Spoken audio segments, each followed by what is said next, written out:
जनगणना कर्मचारी को आक्रमण सारा राज्य में जनगणना कार्य चालू रही बेले कामाख्यानगर में जनगणना करने को जाइथिबा कर्मचारी को मरणांतक आक्रमण अभियोग आक्रमण में 4 जन आहत होती मध्य 2 जन महिला कर्मचारी अच्छा मुहरे गभीर आघात लगी कामाख्यानगर एनएसी 3 नंबर वार्ड महिमानगर साहि में अटैक होईछि कर्मचारी को माड़ मारिबा सहित जनगणना करुवा दीदी गाड़ी भांगी देइछन्ति संपृक्त व्यक्ति और तांको 2 पुओ या सहित पत्थर धरी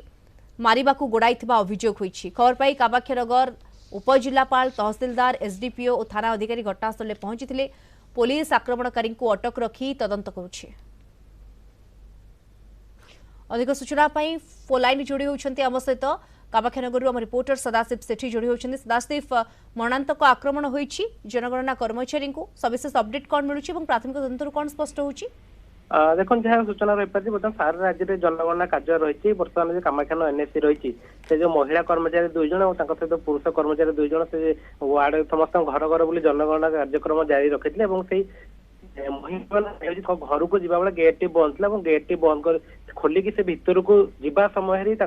परिवार जो बापा थे 2 जन पुओ थे से अतर्कित भाव आक्रमण करते किसी बुझीपार ना कहीं आक्रमण कर